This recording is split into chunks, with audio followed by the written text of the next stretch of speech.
जनवरी का दिन मकर राशि वालों के लिए बहुत विशेष ग्रहों का योग दिखाई देता है। उस दिन माघ के महीने का शुक्ल पक्ष आरंभ हो रहा है, प्रतिपदा तिथि है और साथ साथ गुप्त नवरात्रि आरंभ हो रही है। ग्रह नक्षत्रों के दृष्टिकोण से ग्रहों ने एक परिवर्तन की नई चाह चली है। जो पंचग्रही योग आपकी राशि में बनकर तैयार हो रहा है, ये कहीं ना कहीं आपके लिए नेगेटिव नहीं है, बहुत पॉजिटिव योग बनाता दिखाई दे रहा है। मंगल को कहीं ना कहीं पूर्ण ताकत प्राप्त होती दिखाई दे रही है, क्योंकि चंद्रमा के साथ युति हो गई है। बुध शुक्र कहीं ना कहीं आपकी राशि के दृष्टिकोण से एक नई दोस्ती का योग बनाने के लिए उद्धृत होते दिखाई दे रहे हैं। नए संपर्कों में इजाफा होने के योग बनते दिखाई दे रहे हैं। सूर्य का ये परिवर्तनों के साथ साथ पंचग्रही योग जो आपकी राशि में बना हुआ है, इसका आपको थोड़ा लाभ लेते हुए कार्य करने का प्रयास करना चाहिए। गुप्त नवरात्रि आरंभ हो रहे हैं। या देवी सर्वभूतेषु बुद्धि रूपेण संस्थिता नमस्तस्यै नमस्तस्यै नमस्तस्यै नमो नमः, इस मंत्र का, भगवती का ध्यान करते हुए पूजन करने का प्रयास करें। और आपकी राशि के दृष्टिकोण से अच्छा रहेगा कि माँ भगवती को आप लाल वस्त्र अर्पित करने का प्रयास करें। गुप्त नवरात्रि के पहले दिवस ये कार्य करना आपके लिए बड़ा कल्याणकारी योग बनाएगा। गुप्त नवरात्रि आरंभ हो रही है 19 तारीख से। माघ मास की प्रतिपदा से गुप्त नवरात्रि आरंभ होती है।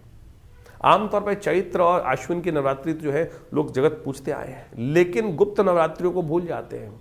गुप्त नवरात्रि गुप्त रूप से अपनी मनोकामनाओं की पूर्ति के लिए बड़ी अद्भुत मानी जाती हैं।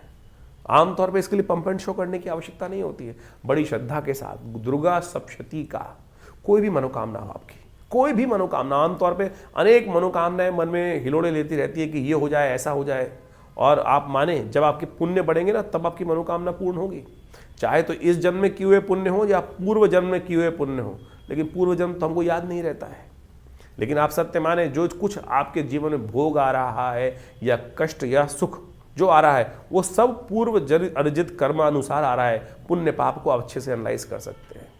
अब एक समझें कि बहुत सारी बात ऐसी होती हैं कि एक छोटा बच्चा था, राजयोग में पैदा हुआ, पुण्य था ना, पूर्व जन्म अर्जित कर्म था। आत्मा ने कहाँ किस प्रकार से भगवान के योग के अनुसार से प्राप्त हो गया उसका सुंदर स्थान। और वही एक बच्चा जन्म से ही कष्ट लेके उत्पन्न हुआ, वो पूर्व जन्म का कर्म है। तो इस बात को समझ लीजिए, कैसे कर्म करने से नहीं, पूर्व अर्जित कर्म है। ज्योतिष की जब गणनाएं की जाती है तो उसमें दशा निकालते वक्त भुक्त भोग्य काल निकाला जाता है कि कौन से जन्म में किस दशा में मृत्यु हुई और उसका भुक्त काल कितना था, भोग्य काल कितना है, ये काल गणना के अनुसार से ज्योतिष में बताया जाता है। तो आप समझे, ये प्रत्यक्ष है।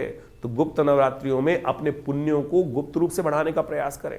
एक बात समझ लीजिए, आपने कोई बहुत बड़ा पुण्य किया और आपने ढिंढोरा पीट दिया कि भाई मैंने तो इतना बड़ा यज्ञ किया है, पुण्य समाप्त।